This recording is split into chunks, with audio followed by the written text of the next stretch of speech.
omwana alese ebyamawulira. Waliwo ebintu TikTok byetulaze nga mbadde temumanyi nti gye biri lwakuba nnyo bingi. Waliwo basale eziva e Saudi nga zituukira ku Supreme. Mujjukira nti ono omusajja yakola statement ku corruption, yagamba nti alina interest ku corruption. Bobi Wine yete yesembereza ba corrupt people ati yakoze ono omusajja. Bobi Wine yesembereza corrupt people. Bobi Wine yete yesembereza ba corrupt people ati yakoze ono omusajja. Corruption will always be corruption. Don't justify corruption to anything, yeah? Even the Bible talks about corruption, stealing of money. Kati bwobeereeyo oyinza okulowooza nti enguzi eyamba gwe ate ekosa muntu omu anyigirizibwa. Kakati nno kyannaku nnyo njagala nkulaga ebyama nkubikkulire n'abasajja bano boolaba bano ku screen aba NRM abawedde emirimu. Lwaki abasajja bano baggudewo ekibiina kino ekya People Power Front nga bwe mwalabye olunaku olw'eggulo? Bingi byogenda okutegeera ebiri emabega wa kino. Ampuliriza tekigudde bugwi, tekitandise leero, tekiguddwa oggulo nga bw'olowooza, wabula luno lubadde lukwe luwanvu nnyo era olukwe luno nga luwaavira ddala mabega eri nga luteeketeeke. Kaakati nno omusajja Mathias Mpuuga bwe baamuwa omulimu ogw'okulwanyisa n'okusaanyawo National Unity Platform alabikanga ne President Kyagulanyi Ssentamu Mitembo amuteeka ku ttaka, bw'etyo mission n'efuuka impossible n'emulemerera. Kakati abasajja bakyusiza obwanga ne basalawo bakozese omusajja ono owa NRM yennyini awedde emirimu atali yekka ne banne bonna nga bw'abalabye mu kafaananyi eggulo nga bagulawo ekibiina kino ekya PPF. Kakati bonna ba NRM bennyini abataliiko kubuuza yadde okuwannaanya. Kakati nno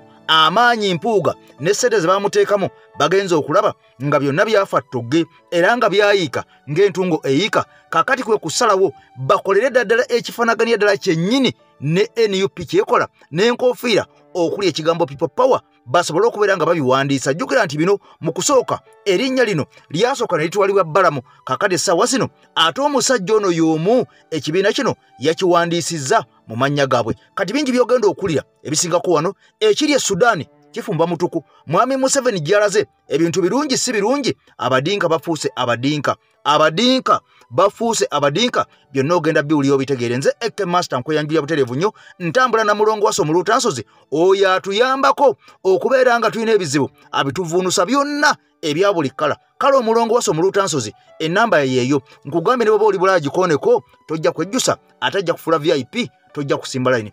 Nga bw'olaba ekkeesi ezo, nga bw'olaba maiti ezo, abo bonna baana ba Uganda, abo bonna bannayuganda, naye nga ki ekibasse okutuukaawo? Nga bw'olaba ekkeesi ezo byennaku byewuniikiriza era byeraliikiriza ngenda kubeera nga mbikuwa wadde nga amawulire meekusifu tebaagala nsi gategeere, naye nkugambye ebintu bimala ne bizuuka. Kansooke nkulage katono nnyo ku ngeri gy'obadde tomanyi munnayuganda gye tuyambibwamu ne bafundikira nga abasajja bano bekkusa bokka embuto zaabwe.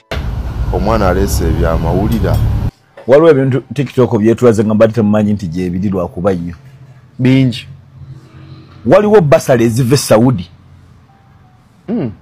nga zituukira ku Supreme Kampala mukadde ng'okugifuna olina kusasula ate nga zaabwereere. Ekyo kinako ne pulufu baleete bansibe.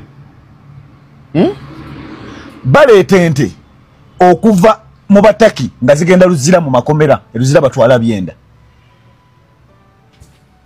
ne pulufu njirina.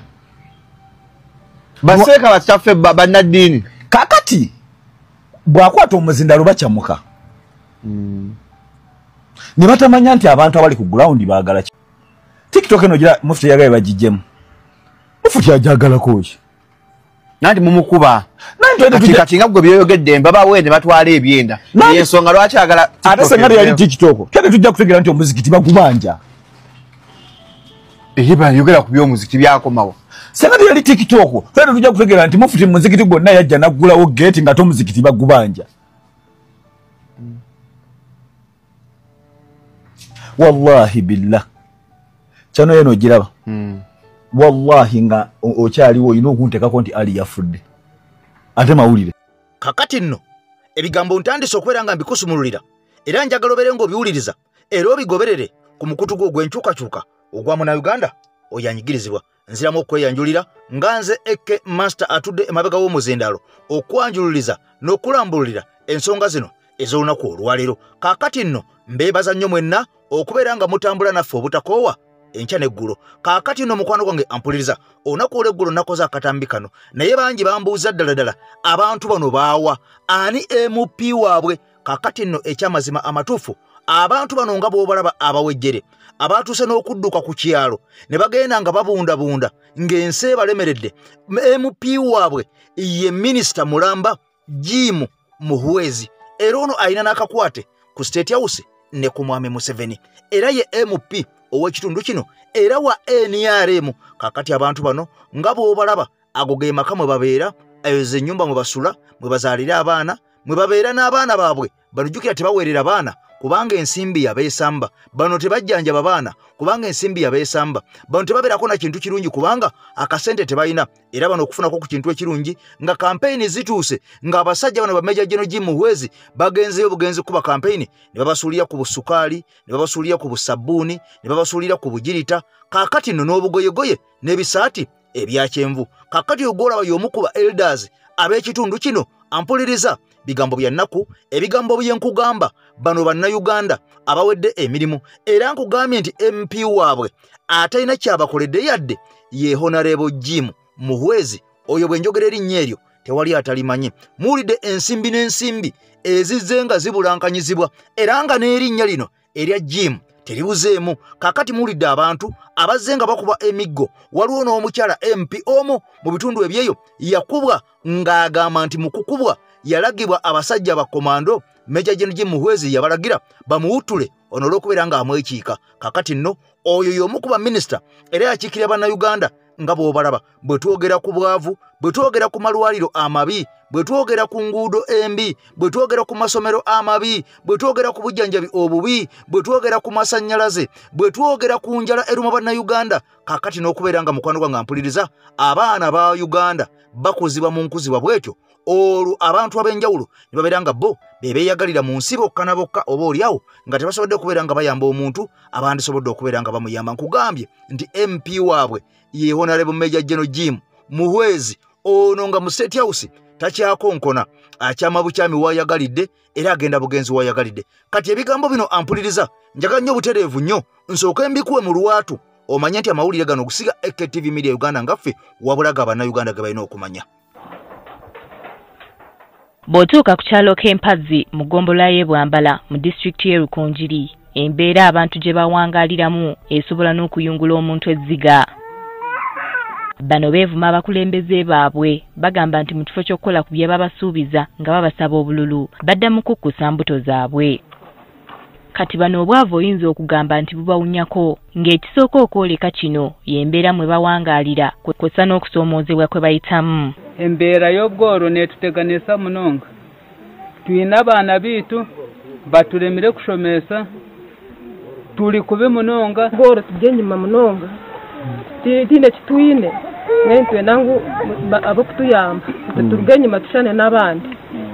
Tine maju tutera turikubonabona munonga. Abamu ku batuuze be tusisinkanye babadde babundabundira mu bamulirwana olw'enkuba eyafudde embi ennaku ezo eyaleese ennyumba zaabwe zonna nga ziri ku ttaka. Ati ndabona ezo indatamu ndikimulatireba abaana nyina baana munana konka enjura kuyagwire nashala menzi naturuga munakonda ndokutta. Bano bagamba nti enteekateeka za gavumenti ez'okujja abantu mu bwavu bakoma kuziwulira mu ŋŋambo nti era ne bwe ziba nga zizze zikoma mu bakulembeze bo bennyini. Abali kutukolera batata mu mabondo gaabo bakaguma barakora baratwara owaabo ebibaagira mu bimwe abahangu batuleetere batabitwise mbwenu naninshaba twabebembezi barungi. Bano nga n'ekyokulya bawenja kiwenje bagamba nti abaana baabwe tebasoma anti ne ssente ezibatwala ku ssomero tebazirina. Konke sente nizimbulira ngezaho kugira ngo nkorese n'amaani munonga ngo bagaruka ishomero byanga. Abaana banje tibari kushoma gavumenti yabayamba bakashoma bakagira ubwenge nyensakale nibatwiha yitwe. Ssentebe w'ekyalo kino atubulidde ebizibu abatuuze b'ekyalo kye bye basanga. Abiitu tibali kushoma. Ekyakabiri twine mizi ekyakashatu obuguuto n'okuraba mu kibira, ekyakana amagwaliro, ekyakataano amashomero. Kyokka abatuuze bagamba nti baali bafuna omuzira kisa bo gwe bayita Peace Rugambwa eyali abayamba ng'ayita mu kitongole kye Prosperity for All campaign Bona Bagigahare mwe yabaweeranga embuzi n'enkoko mu kaweefube w'okubajja mu bwavu nti wabula kati tebamanyi kyamutuukako. Gamba akayatuzaahwire twagire kurugayo bamwemereza oti kumwejjabiireho ngaye twantushaba agaruka museru yitu ya campus nitatwiheyo atuzaahwire. Bwe twogeddeko ne Peace Rugambwa bw'ati bw'atutegeezezza. Naye mbazaamu amaanyi mubeere bagumu ndi mu kujja mu mangu ddala ndi mu kujja ngenda kubawa ensigo z'obutungulu musimbe mu myezi ena ennaku eyo tujja kuba tugisiibudde mu linnya lya Yesu. Twogeddeko n'omuwandiisi w'ekitongole Bona Bagigahare n'atubulira ekyabawaliriza okutandikawo ekitongole kino. This area and we found the condition where people are living is not good. First of all, children are not in school, and when you look at the development of the area is very low. Kati abatuuze bawanjagidde gavumenti nabo okubajjukira ebakolere ku bibaluma kubanga nabo bagiwaaka. Ng'okyatenda ebyo byenkulaze kaakati nno sooka oli ate ebigambo ebigenda okuwawaza amatu era ogenda kutya nnyo kubanga bino ku mativi tebabiteekako yadde ze rediyo. Kaakati nno ng'okyalaba obuwumbi obwo 17.756 biliyoni nga bwe nkunnyonnyodde njagala nsooke nkujjukize nti ng'ennaku z'omwezi 11 lwe lumbe era yedduwa ya Hajati mama wange eyatufaako omwezi oguwedde ng'ennaku z'omwezi 3. Kaakati omwezi guno nga 11 tugenda okubeera nga tumwabiza olumbe. Ampuliriza gwe naagala okutuyambako enamba yange mugimanyi ampuliriza ey'omukutu guno management gye tubeera nga tuyitako okubeera nga tuyambagana mu nsonga zonna oba oliawo. Kaakati nno bwebanga togimanyi ojja kujja mu comment tujja kubeera nga twogera ennamba ojja kubeera nga ogifuna oba ku video zaffe enkadde ddala ennamba yaffe gyeri kosobola okubeera nga otuyambira oba akatambi kaffe akajja tugenda kuteekamu ennamba zaffe mpola mpola kwe munaatuyambira oba oliawo tusobole okubeera nga tuyamba olumbe lwa mama waffe ono omukadde yatugendako. Kaakati nno nga 11 era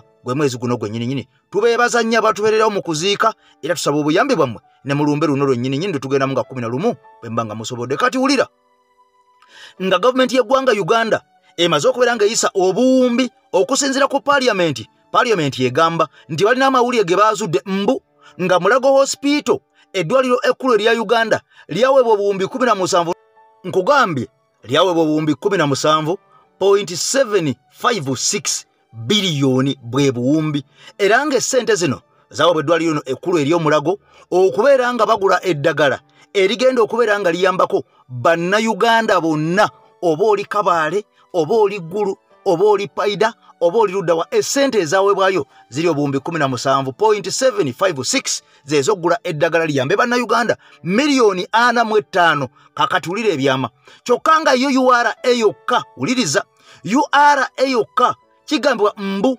yaweereddwa omusimbi oguli mu buwumbi 18.2 biliyoni. Eddwaliro lyokka eryetulina ekkulu erya Uganda yonna lyaweebwa obuwumbi 17. Kati ekitongole ekya URA yokka Uganda Revenue Authority kyaweddwa obuwumbi 18 bwe bugenda okujjanjaba abantu bano bokka abali mu URA ate si bonna wabula abo ababede oba oliawo abasukkulumu ku bannaabwe nga Uganda yonna miliyoni 45 ez'abantu zimaze okufuna obuwumbi 17 okubeera nga bajjanjabwa okumala omwaka mulamba. Kyannaku nnyo nga ekitongole kyokka ekya URA kyafunye ensimbi ezisinga ez'abannayuganda bonna okubeera nga zigenda bagulira eddagala. Kyova olya nga bakugamba nti eMulago tewali ddagala, amalwaliro amalala tegalina ddagala, amalwaliro tegalina bitanda. Kaakati yo URA yokka nkugambye obuwumbi 18 za kujjanjaba babedde bano ate nga bantu ssekinnoomu ab'olubatu. Naye Uganda yonna nga bw'ogiraba egenda eggwera eMulago ensi n'ensi obuwumbi 17. Kati nga kyewuunyisa abantu miliyoni 45 oba wootya ssente entono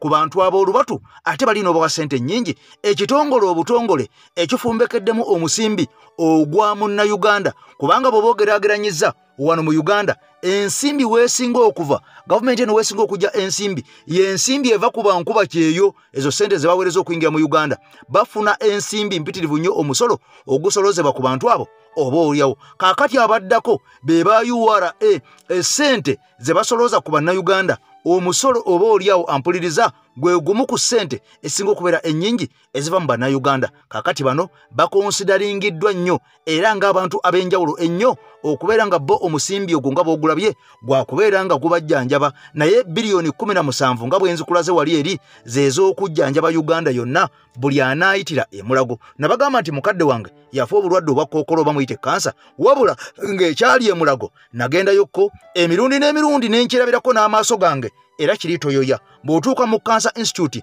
nkugambye toyoya abantu bebaka ku ttaka tewali ayamba tewali akola ki abasawo tebafaayo bino byenkugamba nabyerabirako n'amaaso gange bw'obanga okyawakana genda emulago ku Cancer Institute waggulu eri okebere ku fulo ey'okubiri onodda n'ombuulira sooka oli obubaka buno obw'omulongoosa omuluutansozi nkubuulira ebigambo ampuliza by'ogenda okutya otye ensi eno Ebigambo bino bituuka eri omuntu yenna ng'ebizibu byakukwatira mu manvu ng'ogezezzaako buli wamu okubyetakkuluzaako wabula n'okwotakwota mu gaabwanda. Omulongo wa Swanga mu Luutansozi akusabye okkalire kubanga zze bulembe okukunaazaako amaziga ng'oyota ku byoto bye kafuumuula bibamba. Gwe wenna ng'ogobye ku mpapula ezifuluma eggwanga nga byagaana. Koba ebweru wa Uganda ng'obutuuze bugaanye. Amaka gakulemye, emirimu gitabuse bizinensi ekunyiye. Omulongo waswaye mutuufu okukuwonya embeera yambula butuulo ng'agenda kukumira ku byoto. Kuba ku ssimu nooti 7552 28 nooti 910 awo mube butoola n'omuluutansozi olwo yalambulula ebikutte entimba n'emigadde wanaakuwunzikira nga weeyagala ng'ebiiri gye ebitannaba kugwa kyankooto. Operation kati gye tulimu e South Sudan baali basaba ssente ezo obuwumbi 39 n'okusobamu era gavumenti yabugituwadde UPDF. Ekitegeeza ekisigadde kati kukola mirimu gyaffe. Ensonga lwaki tuli South Sudan ndoza kyekikulu ako Abannayuganda balaba beebuuza nti naye eno South Sudan ate gavumenti etuwadde ssente tugende tukole emirimu gya South Sudan ate nga South Sudan ena bananyinayo ababeerayo. Ensonga enkulu wano abantu gye balina okutegeera nti ekisookera ddala ffe Uganda tukiririza mu kubeera n'okukolera awamu si nga aka Uganda kokka naye nga East Africa region. Ebizibu ebibeera mu baneiba baffe naffe babitukwatako. Okulwana bwe kutandika e Sudan oba ne mu bitundu ebirala mubadde mubalabanga ba refugees bajja bangi mu bungi ate bwe bajja wano era muba mulina bayamba era nazo zibeera ssente. So ensonga enkulu lwaki tuli e Sudan esooka lwakuba ffenna tuli ba Africa tuli baddugavu abo baganda baffe zino boda zaateekebwawo abazungu naye abantu ba side zombi ba boda bantu beebamu eno gye tuyita African Brotherhood. Omuntu waba afuna ekizibu kati nga ffe abaddugavu kiba kikukakatako okulaba nti omuyamba. Ensonga y'okubiri kulaba nti ebyobusuubuzi bigenda mu maaso nga tebiyimiriziddwa. Essaawa zino mu Africa oba mu nsi yonna abasinga okugula ebyobutunzi oba ebyobusuubuzi ebya Uganda be bantu ba Sudan. Bagula nnyo ebintu byaffe ebikoleddwa wano ne bigenda e South Sudan. So eyo market nene nnyo.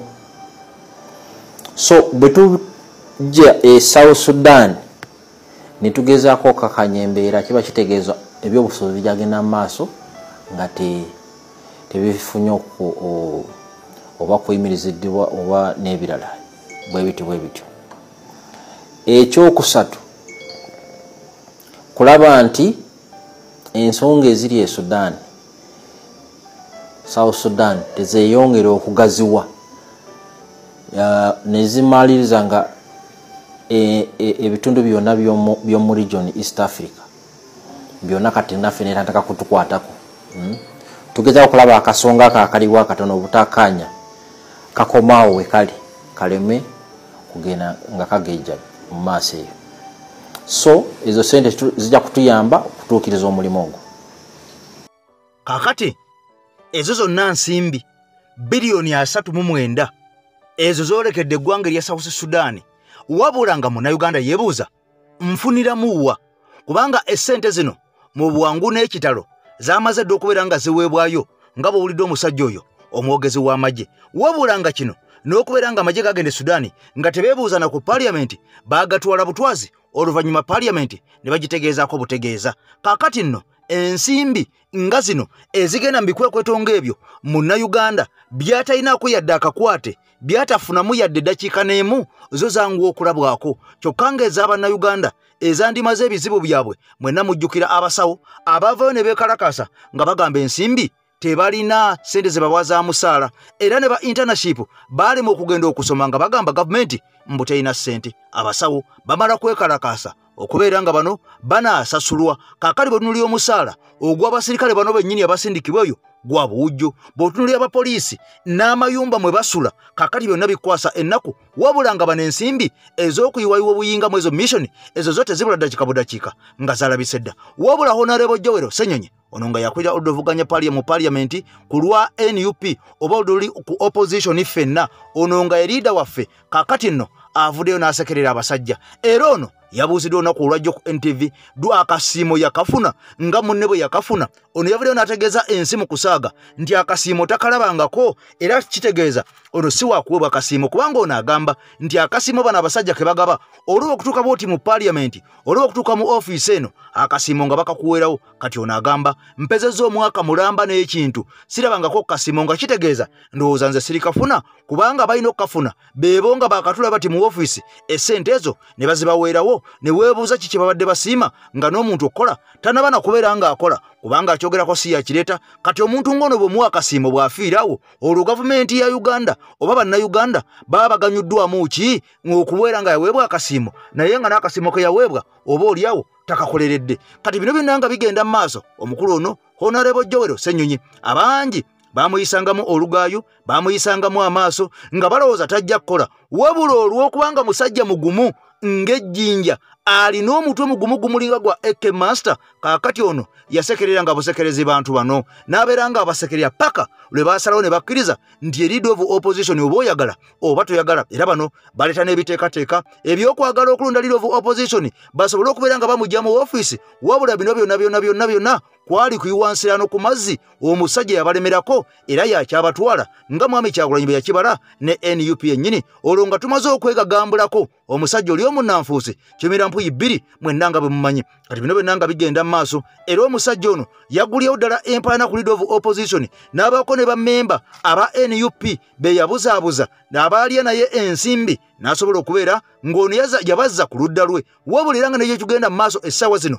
bangi abaagenda n'omusajja ono kaakati ge bakaba ge bakomba, kubanga ye mu paaliyamenti tagenda kubeera nga akomawo. Kaakati bano abaakwata ekkubo lyakutte bangi bali mu kufeesa, bali mu kunyiiziira, bali mu kukabatwawa nga ntulege, kubanga yababazisa kifuu ate n'amala n'abasula. Era tumaze okubeera nga tulaba omusajja omupi yateereddwa mu kifo kye, kubanga ono mission yamaze dde okubeera nga emulema ne bagikwasa aba PPF. Ampuliriza kulowoozaako mu mbeera yonna yakuteekeramu kantu mu budget yawo. Oyogera kusabisa awadi aniwa lwaki weetooloola ne weetooloola, tuukira ddala ku point ekyo kyobu asinga nali wakugifuna nalibadde nagifunaawo nga nakayingira mu ofiisi, kuba ekyo kyaliwo ne luli. Wayingira mu biseera byakola bajeti? Answer yango giwulidde. Ezaali zifulumye zayitira mu budgeting process. Wayingira mu bisala byakola budget. Nayingira ddi. Kati ne budget ey'okubiri gye mbadde ng'omukulembeze. So kati kyotegeeza. So singa nali wagifuna. Buli awo ya myezi mitonotono nga nakeyingira office. Kati ngenda mu maze omwaka gumu kati n'emyezi egiyiseewo. Service awards zibeera wali nga wakayingira ne bakwebazanga just wakayingira office. Naye proposal ne bwe yalize of course tekikirizibwa ekyo kikyamu sagala kudda mu mboozi twavaamu edda naki naye kiba kikyamu ngamba nti kakati ffe kati tule wano twesiime okulota ekintu bwe kino olowooza nti kituufu tutudde wano tutudde abantu bana tukanye kakati tugenda kwesiima omuntu mulala oba oli awo yalina okusiima ate n'ekirala oyogedde ku budget bateeka budget omanyi nti twabuuza bannaffe abo nga tugamba ensonga tuziteeseko mu paalamenti ne bigaana omuntu yenna okuba mubali bagamba nti omanyi kakati ebintu bino biyisibwa mu paalamenti muba muliwa temusoma ne ŋŋamba kale nyinza okuba kale waliwo ekyampitako mukindage waliwo kye baakanyuka ku social media ekyali ekijingiriro oba mwakiraba nga n'ennamba tezigatta nga tezigatta figures ezo anti 40 million ezaali 400 ezabali kugamba bakijingirira speed kyobulula twabagamba nti kale waliwo kyetulabye ku social media oba kyekyo mukituwe tulabe nti kitwayisa tewali yali akireese so anyway ekyamu sigala kikyamu sagala kuddayo nnyo eyo ne tewali service award eyampeebwa tewali service award yenneetaaga kubanga mpeebwa omusaala ndi facilitated okukola emirimu gyange kati ngamba nti ate mwongere mu nsiime actually sina bwe kityo neeyongere nensiime nze nganzi kiba kikyamu so mulimu abantu abo abamu era otera obbawulira kakati abo bebateesaako ebikyamu ate nga bwebayita mu meeting bajje bwe batuwa amagezi gaabwe ge balabanga agasukkulumye ennyo tebajja kati n'ogamba ono omuntu kikaaki jabawulire obawulire ku radio kino kyebateesezaako kino kikyamu ebisenyi byagera tikisobola kukola naki naye nga wamuyise awe endowooza ze n'atajja so kati abantu bwe batyo munange babeerangawo tebalina kusala sipiidi waliwo abagamba tekijja kusoboka naki naye osigala okukola ekyo kyolaba nti kyekituufu ekyokukola so yes abo bajja kubeerawo it is okay of course mujja kubeeramu abamu nga ne bwona okola otya ye olwokubanga alwanyirira kusuula ne bwona oba mulungi otya gyali tajja kujja and that is okay so kati abamu balaba nga tebazze it is okay kasita kati bano abamu abaali tebajja nabo bagamba oba oli awo kale kangende mpulirize ne bajja tubawe ebitiibwa byabwe ntubawuliriza kale nno bino byonna nga bigenda mu maaso okukaaba obulumi bukyagenda mu maaso mu bannayuganda ng'omaze okuwulira omusimbi n'omusimbi omudidi oguyiibwa mu ebyo ffe bannansi bye tulabanga ebitatuyamba oba oli awo bye twandisembezzaayo ng'ate abasajja bano bye bakulembeza kaakati nno waliwo ogubuuza ogunene ennyo abasajja bano bukya bajja mu bukulembeze bw'eggwanga Uganda kaakati bakunukkiriza okubeera nga baweza emyaka 40 mirambirira nga kino kitegeeza omwana yazaalibwa olunaku lwe lumu ne mwami Museveni lwe yatula ku ntebe wenjogerera wano yazaala dda mwana munne nga n'omwana gwe yazaala naye amaze okubeera nga azaala kubanga omuntu waweza emyaka 4 aba asobola okubeera nga azaala omwana ow'emyaka 20 nga n'omwana ow'emyaka 20 naye amaze okubeera nga azaala wabula nga ekikwasa ennaku era ekyeraliikiriza era ekyennyamiza abantu bano wadde bajja mu Uganda ne batula ku ntebe yaffe y'eggwanga lyaffe basobodde kubeera nga batusiima na kubeera nga batuyisa bubi okubeera nga ebyo byandituganyuddwamu abasajja babisaanyizzaawo okubeera nga bannayuganda abavaayo okusitula amaloboozi gaabwe bangi bakubiddwa bangi bamenyeddwa bangi balemadde bangi bizinesi z'abalema oba baazibagoba mudda abaali beekola emirimu gyabwe nga baagisaanyaawo dda abaakoleranga mu butale bonna nga bwayokebwa dda abaali nga bazimbyemu amasomero agamu nga gayokebwa dda bangi abaakolanga mu bizinesi ez'enjawulo nga abasajja bano baazibalesa dda mubalabye abaali ku nnyanja baagobwayo dda abaali balima ebikajjo kaakati basajja bato beeyaguza lujjo abaalimanga pamba oyo baamusuula dda abaali balima taaba bonna baasuulwa dda abaali mu vaniya bonna baagobwa dda kaakati nga bano ekyokutusasula ekisinga obukulu kubeera nga munnayuganda basazeewo kubeera nga bakwavuwaza ofuukire ddala omwavu emponga byoya ofukire ddala omwavu nakunkunye dda ofukire ddala omwavu ekiwogo kibula kaakati nno nga ne boogenda mu ddwaliro nga bwe njogedde abasajja mu myaka 4 tebalinayo yadde bitanda omuntu wabanga alwadde kyeyandyebaseeko okubeera nga oba oli awo alwanyisa obulamu bwe asobole okubeera ng'abuzza engulu tebalinayo ddagala liri awo lyandiriyamba bannayuganda oba oli awo nga bagenzeyo olw'okubula ebbulirwa ly'okugula eddagala nga bo ne bagaakalugenda mu ddwaliro erya gavumenti teriyo ddagala limala kabeere kotamu kabeere panado gy'ali naye nga mukwano gwange okumufuna osimba akati kyokka ng'emyaka mingi buli mwaka oguggwako tuwulira nti abantu bano baayokeza endulundu n'endulundu ey'eddagala oba oliawo ng'eddagala lino lyayiseeko kati bannayuganda bangi abakaaba nga bali malwaliro gano nga mulago nga bagamba tewali ddagala lituwa kubeera nga tujjanjabwa kaakati ate ebbanga bweriyitawo n'owulira entuumu n'entuumu ez'eddagala ab'emulago ze bayiwa ate embuzi yiseeko kati ne weebuuza lwaki bakweka eddagala lino okulima bannayuganda bafe obukalaga ng'abatali mu nsi yaabwe kyannaku nnyo bigambo bitiisa nze njagala okubuuza abasajja bano abafuga eggwanga lino bantu oba bisolo era weebibanga bisolo tubayite kisolo ki kubanga gwe munnange n'embwa erinamu ku magezi agategeera nemanya nti oyo mukama wange era yampa ekyokulya kisobola kumuluma ntegetege oba nteega era embwa eyo esobola okwaniriza mukama waayo ng'akomyewo ewaka era esobola okwawula nemanya nti ono mulabe si mukama wange era kambeeko nekyenkola naye bano abantu tubayite kisolo ki kubanga si bantu tubayite ki banaye tubayite ki gwosobola otya okuŋŋamba munnayuganda akuliisizza akutambuzizza akulabiridde akwambazza akuwadde obukuumi okumala emyaka 4 olwaleero n'eddagala nga kowata n'eddagala nga panado n'akatanda kayinza okwebakako ng'agenze mu ddwaliro lya gavumenti nga mulago tosobodde kamuwa ekyamaanyi ky'omukoledde kwe kumuteera fast pharmacy n'ogimuteera mu ddwaliro wakati mu lujja lw'eddwaliro kuŋŋamba otya nti bannayuganda miliyoni 48 kale tukitwale nti bannayuganda miliyoni 10 zikozesa mulago national referral kubanga n'ali Kabongo bajja muteeka ku bbaasi bamuleete mulago n'ali Embalala ali mu Kigezi ali mu Bugisu mu nsozi eri ali Etteeso ali mu West Nile bajja muteeka ku bbaasi bamuleete Kampala bamuleete mulago bamukebere kansa bamukalirire oba mukolako scan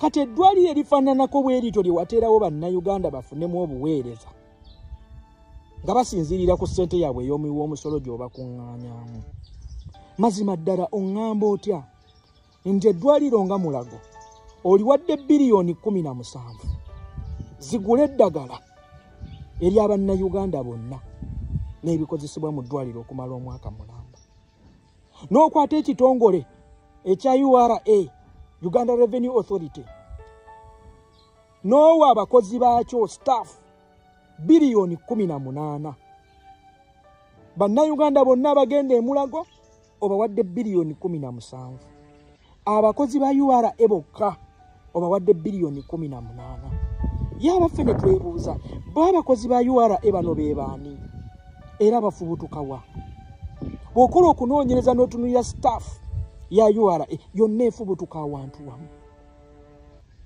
naye maama olw'okuba akimanyi nti bano banyuunyuntamu tebalina mugaso tebagasa bano abajja okuziba kuŋŋaanyaamu okuzibajjamu be b'amakulu era be nnina okufaako be nnina okulabirira kubanga be bagenda okunzigirayo eri omugabo gwange omunyago gwange be bagenda okujja banzigira omunyago gwange mu bantu bano abanaku kwegamba abanaku bo bagenda kubalabirira mwe nga temubaddiza mukana kubanyuunyunta mukama kyova olaba nkugamba bw'osanga wa NRM mu pakya oluyi, bw'osanga wagira NRM mu pakya oluyi, otambula ogende. Why you cannot accept such kind of nonsense? Olaba ate n'ente bagiwa ebiwata, gy'oyagala oggyemu amafuta, gy'oyagala oggyemu amata. Olwo munnansi 17 billion for all Ugandans to buy for them medicine in Murago Hospital. Even 18 billion to purchase medicine for the URA staff. Basajja mmwe. Bannaye tusaba Mukama Katonda abalekewo tubalabeko ng'egavumenti eno ekyuse nga tubalaba mubuna emiwawo mudduka naye mujja kuwulira munnayuganda obulumi bwe mumutuusa ng'ojja oleeta amayuga go miliyoni 5 ezo nazo ssente ezitasobola kugula ttaka ntebe. Gwani yakugamba nti ffenna bannayuganda tukolerera kugula ttaka ntebe era lwaki oyogedde entebe? Golowooza bannayuganda bonna bakolerera kugula ttaka ntebe? Waliwo munnayuganda anoonya ekintu eki gavumenti mmukuumira bulamu yayiribe, naye nga ne bwagenda mu ddwaliro tasangayo panado bamuwandiikira buwandiikizi. Amalwaliro ga gavumenti ne gajja gabeerangako ziikirinika ebweru. Weebuuze zaaki? Gavumenti hospital nebeerako private clinic wabweru. Weebuuze yaaki? Abagenze muli okujjanjaba babawandiikira buwandiikizi. Wetaaga kugula kino, wetaaga kugula kino, wetaaga ate ekintu te mu ddwaliro lya gavumenti butabeera na ssente. Gw'olowooza lwaki ompandiikira eddagala agali private sigayiseeko? Kakati miliyoni 5 olowooza zigula emikebe gya panado emeka? Zigula aspirini emikebe emeka? Abantu b'entebe omubaka gwe mwalonda agaye miliyoni 5 nga zigobya omuntu, njogera ku $500 million. Bameka bali mu ntaana ate nga baafa bagagga weewuunye era nga tubeesiimisa.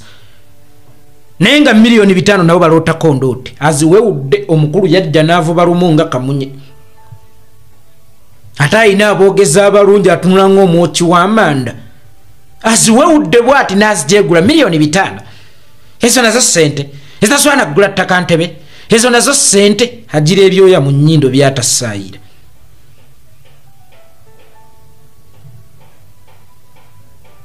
Miliyoni 5 si ssente. Olwo omusolo gwa ssente mmeka omwaka? Owa embizi tekamwa. Miliyoni 5 bwe ziba nga si ssente, tulageeko ku tax info yo tulondoole oba oweza omusolo gwa miliyoni 5 omwaka mu bizinensi zo. Ng'ojja kwesanga ne mu parliament gye muyooleza ekyeyonoonere tekuvangako ku musaala gw'omusolo ebbanga ly'obaddeyo gweza miliyoni wabinda beebi. Zoliko zonyoomoola, zoliko zojeegula, okkirizibwa okuzinyoomoola n'okuzijeegula kubanga tozikolerera gwe zonna z'olina. Ne miliyoni 5 nnyingi okuva mu kittabu ky'eggwanga kubanga ojja kwesanga nga ne konteyina Bagale Kirumira zayingiza mu ggwanga oba ani nga tezivaako miliyoni 5 oluleeta lwonyooma. Mu Uganda tuyinamu ba Bagale Kirumira bameka, tuyinamu ba Sudiru bameka, tuyinamu ba Bitatuule mmeka bameka, tuyinamu ba Mbiire bameka. Kakati bwe kiba nti abagagga be tuyina ba Munyotwa nga naye nabo konteyina ze bayingiza kizibu okuvaako omusolo gwa miliyoni 5, then lwaki onyooma miliyoni 5 otooka okuzijeeguula otyo zirengeze miliyoni 5 nga kitaawo yafa yeesanguza mpapula z'amawulire.